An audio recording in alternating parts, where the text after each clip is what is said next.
যি দুজনৰ এগেইনষ্টত আমি এতিয়া ইতিমধ্যে আমি লুকআউট চাৰ্কুলাৰ ইছ্যু কৰিছোঁ আৰু এটা আপোনাৰ যিটো 543/2024 কেছ আছিলে তাতে আকৌ পাব্লিক কমপ্লেইন পাইছিলোঁ that one Mr.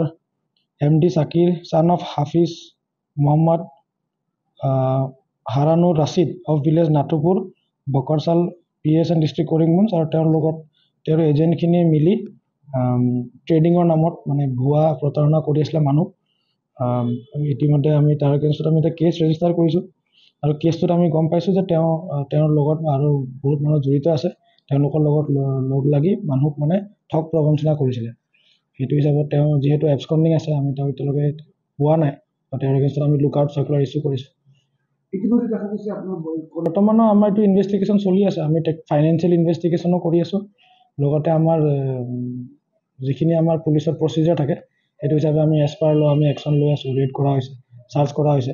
তেওঁলোকে এবস্কণ্ডিং আছে, যিহেতু আমি তেওঁক মানে ভাৰত এৰি বেলেগ দেশত যেন পলায়ন কৰিব নোৱাৰে, সেইটো কাৰণে আমি তেওঁলোকৰ এগেইনষ্টত লুকআউট চাৰ্কুলাৰ ইছ্যু কৰিছোঁ। তেওঁৰ লগত আৰু মানুহ জড়িত আছে। এতিয়া বৰ্তমান আমি ইনভেষ্টিগেশ্যনৰ কাৰণে তেওঁৰ নামবিলাক ৰিভিল কৰিব বিচৰা নাই তেওঁলোকৰ, কিন্তু বৰ্তমান পৰৱৰ্তী কালত আপোনালোকে গম পাব যে আৰু কোনো জড়িত আছে। তেনেকুৱা ধৰণৰ অভিযোগ আছে যে তেওঁলোকৰ মানে চাকিৰৰ লগত তেওঁলোকে আৰ্থিকভাৱে জড়িত হৈ আছিল।